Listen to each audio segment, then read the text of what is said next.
اهلا بكم في برنامج العالم، ما تنسوش اشتراك ولايك وتفعلوا الجرس ليصلكم كل جديد. فيديو النهارده عن احمد دودار. يعني احمد دودار ده واحد شخص يعني بيحب التعصب والفتنه، وبيعمل تعصب وفتنه في الرياضه المصريه. دايما بيطلع بكلامه اللي هو كلامه منتهى التعصب، فتنه، شخص كاره وحاقد وغلاوي جدا تجاه النادي الاهلي. الاهلي عمل له مرض نفسي وعمل له تعب نفسي وعمل له عقده نفسيه.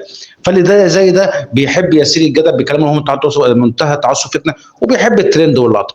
طبعا احمد دودار طبعا هو بيقول كلام بشع عن النادي الاهلي، كلامه غير محترم عن النادي الاهلي، كلامه بينم عن التعصب فتنه. طبعا هو بيقول كلام كله كذب وافتراء عن النادي الأهلي، طبعا كذب وافتراء عن النادي الأهلي، بيقول حاجات اصلا مش موجوده على ارض الواقع، بيقول حاجات اصلا من وحي خياله.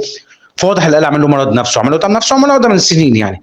طبعا احمد وداد طبعا هو ب 100 وش بتلامه، ما عندوش شخصيه، ما عندوش مبدا في حياته. فترة هو منافق ومدلس وكذاب، وان هو بيكره وبيغل وبيحقد، والشر ملأ تجاه النادي الاهلي. النادي الاهلي عمل له مشكله وعمل له عقده من سنين، لان هو بيكره وبيغل تجاه النادي الاهلي. طبعا فيديو بجد والله العظيم حاجه في منتهى الكذب وحاجه غير محترمه وحاجه في منتهى التعصب فتنه.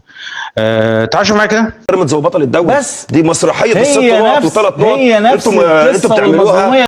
يعني والله عايز اقول لك احمد ودور دي، انتوا دايما بتعيشوا على دور المظلوميه. دايما انتوا بتشوفوا يعني بتسيبوا فرقتكم بتيجوا على الفرق اللي هي ضد النادي الاهلي. احمد وداد طلع بيقول ان حصل ان 3 نقاط، بيقول لك ان الزمالك، ان بيراميدز يعتبر هو بطل الدوري ودي مسرحيه. لا مش مسرحيه يا احمد وداد، انتوا اللي بتعملوا مسرحيه، سواء بيراميدز او الزمالك. اكتر ناس بيعملوا مسرحيه وبيعملوا ترند على الفاضي واللقطه، وبيحبوا اللقطات جامد قوي.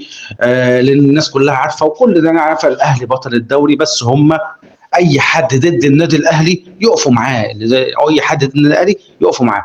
فزي ما بقول لاحمد دودار، يعني قبل ما تتكلم على غيرك شوف ناديك الاول يا احمد دودار. انت بتتكلم على فريق بيراميدز، وانت اصلا بتتكلم على فريق بيراميدز لان هو بيختار النادي اللي هو ضد النادي الاهلي، فهو دايما بيكره وبيحقد تجاه النادي الاهلي. فطبعا هو احمد دودار بيحب يسير الجدل بكلام منتهى التعصب فتنه، وبيحب الترند واللقطه. طبعا احمد دودار طبعا هو كاره للنادي الاهلي وحاقد على النادي الاهلي. احمد دودار اعرف حجمك قبل ما تتكلم عن النادي الاهلي. استنوني في حلقه بكره من برنامج العالمي. السلام عليكم. كل يوم رايح للاهلي انسى وارجع فرحان اهلي كسبان.